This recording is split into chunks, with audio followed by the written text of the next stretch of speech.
Good morning mga ka-farmers, mga katribya. Dito po tayo sa Porac, Pampanga.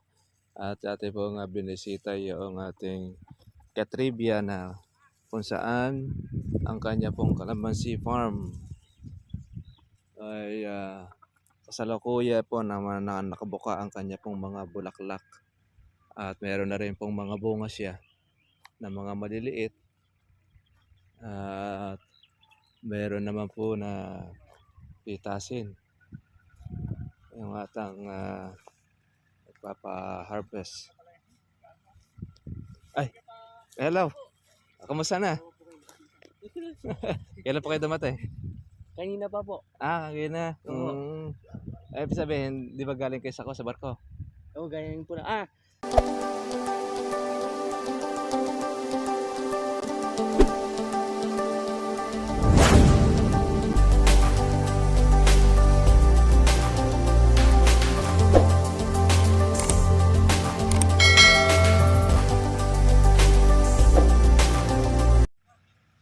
Good morning mga ka-farmers, mga katribya. Dito po tayo sa Porac, Pampanga. At ating pong binisita yung ating katribya na kung saan ang kanya pong kalamansi farm ay kasalukuyan po na nakabuka ang kanya pong mga bulaklak. At meron na rin pong mga bunga siya na mga maliliit. At meron naman po na pitasin yung atang nagpapa-harvest. Ay, hello. Kamusta na? Kailan pa kayo dumatay? Kanina pa po. Kagaya na. Oo. Ay, ibig sabihin, di ba galing kayo sa barko? Oo, ganyan po na. Kakuha nyo lang. Nung ano po, nung February. Noong February. Oo, nanako na rin kayo. Oo, sige. Masunting na yung dahil mo dito na. Marami pala mga bulaklak eh. Meron kayong mga pitasin din. Oo. Nung diniligan namin ng ano, matagal kami din nagdilig kayo. Tapos kinuha niya na po siya ng kuwan. Ng abono. Kailangan pa lang ninyo ng kuwan dito. Spray. Ito. Yung mga bukong mga maliliit. Pero may mga sira ano. Hindi naman po maiwasan. Sa bagay. Ilang beses ba kayo mag-spray? Ano po, every 3 days. Every 3 days. Oo. Kailangan pala magkuhan kayo ng gamot. Sayang kung naikuha nyo sana meron tayong ginagamit na gamot natin para sa buko. Okay, sige. Meron pa rin natin. yung ano yung tinama, yung makihilog siya sa maliit. Hindi namin maiwasan. Kuhan dito, tawag dito yung natawag natin na kotsok. Bulitog. Yung mabaho. Oo, yung mga bulitog kasi, nasa kuhan na ito. Nasa variety na niya, nasa punla na. Kaya kasi nakapagkuhan tayo ng kagaya no, medyo maliit ang bunga nito. Ayan. Hindi talaga natin maiiwasan yung ganito. Pero ito may malaki. Kaya lang ito, meron siyang kuwan. Bali ito, ginagamot pa namin ito. Oo, sa fungus. Tawag dito. Lagyan nyo ng Puradan. Tsaka Pero may bulaklak lime. Nilalagyan namin ng apog. Para makakuhan siya. May fungus kasi yung malamang nasa ilalim niya. Either may fungus or acidic daw. Sa acidic, hindi naman acidic ito dahil kuwan. Kasi ito lang iren. Yan lang naman puno na ito eh. Malamang ito natapat dito sa lupa na mahina. Yan ang kuwan yan. Tapos maaaring mayroon tong sakit din kasi natanggal ang kuwan eh. Yung kanyang dahon. Pero pag nakakuha natin ito, maka-recover yan. Nang spray natin ng foliar. May mga foliar ba kayo ginagamit na rito? Yan. Yun. Pwede yung kuha na natin sa dagdagan. Yan, marami pala mga bulaklak eh. Kumpul na eh. Alagaan na namin ito. Ayan, para makuha siya. Magkakadikit na sila. Gano'n ang templado nyo sa isang drum? Ilang ligo? Hindi ko kabisado. Yung mga boys kasi sila yung nagkukuhan. Nag-adjust sila lang nag-adjust. Oo. Noong nakaraan ito, marami itong mga yung sa nirecommend namin, in-adjust na nila na in-adjust. Nag-additional siya. Pero pwede pa pala kayong halawin Magkano na ngayon nakuha rito? Dito sa amin, nasa 1.9 ho. 1.9 pa. Maganda-ganda. Kalamansi juice yata mo ko dito sa inyo. Napansin din namin pag weekend, Madaming bulaklak. pumapalo din ng 2,000. Oo, Ito na oo. flooding ito. Ay, ito. Napansin namin pag flooding pala. Maraming lumalabas ang bulaklak. Marami. Totoo yun kasi kuwan po nabubusog siya sa tubig. Yan ang gusto ng kalamansi pagka sa tag-araw. Yung kuwan siya, yung nabubusog siya. Tapos suporta sa ilalim ng pataba.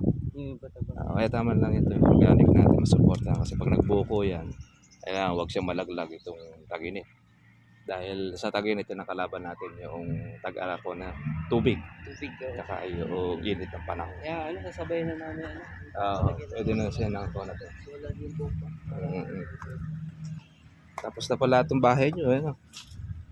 Bali na lang yan. Yung mga Konting kuwan na lang siya. Finishing touches na lang. finishing na lang. Tapos lilinisin na lang namin. Sa ngayon kasi may trabaho pa din ng nakaraan. Piniturahan nila. Doon na makilaan. Namin ito malamig. Ito, nahihinog sa puno. Oo nga, ito, hinog na. Ito yung kuwan ng lakatan ng mga farmers. Kung sila harvest. Pumipitas ba sila ngayon? Kaya pala meron siyang pitas na kawan. Order din kasi na doon sa may tigaan. Sa may kalamansi juice. Sa may masjid. Naman ito, meron na kayong suki. Diretso. Mas gusto pala nila yung ganito. Yung medyo hinog. Tsaka kuha niyan, yung mga pinalalaki talaga nila ng gusto. Para makatas. Mga ganito, maninipis ang balat. Kaya kasi yung mura niyan, medyo mapait. Kaya ganyan ang gusto nila napitas talaga. Yung mga uno, mga malalaki. Ganito, uno ano. Yan ang Yung uno. dos, sukat. Hindi, uno pa rin yan. Ang dos niyan, eto mga ganyan. Dos. Yan ang size Yung niya. tres, Yung mas maliit yan. maganda. Yan. Yan ang Yun uno, lang dos, palang tres. sizes Yan ang size niya. Ngayon, mayroon mas malaki dito. 0 naman ang tawag nila doon. Dahil kung maganda yung abono natin. Kaya lumalaki yung bunga. Lumalaki yung bunga. Tapos, hindi masyadong nagkakasakit. Yung mga gaya ng mga tusok-tusok. Less yung mga ganyan nila. Kaya nakaganda kasi na para control niya. Mas gusto nila yung galing Dito yung kalamansi. kaysa galing dun sa palengke. Kasi mo, organic fertilizer ang gamit. Mas nakakuha sila. Ito yung hindi maiwasan yun sa mga Sa kuha kasi yan mga putakte kasi yan. Pagka kasi ang kalamansi, pitasin na. Ang mga putakte, gusto nila maghanap buhay. Natutusukin naman nila ngayon yan. Kaya maobligado mo pitasin. Kaya siya nagkakaroon, kaya nahihinog siyang ganyan. hinog ng maliit yung kamahal. Pero kaya naman yan, kahit siya ay hinog, hindi siya nalalaglag sa puno. Hindi kagad-agad. Hindi nga. Kaya preso pa rin siyang mapipitas.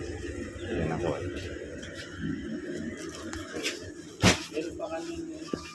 May sakit yun pagka mayroong nagdadagta. Yung kuhan niya, parang hirap siya. Pag ganon, kuhan nyo, busugin nyo sa tubig. Tsaka nyo gamutin.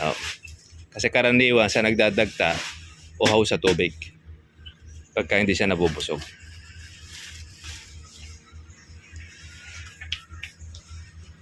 Ito, pagkain naman ng manok yan. Sa mga po.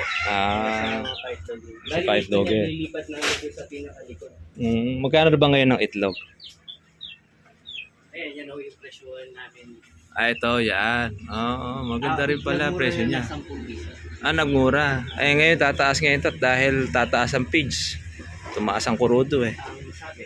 Oo nga. Ito nga rin kaya may paagahangin ng Kasi tataas pati ang mga abono nga doon, tataas. Next namin tataas. Lahat kasi yan. Kaya ako rin nagpakuha na lang ng pataba.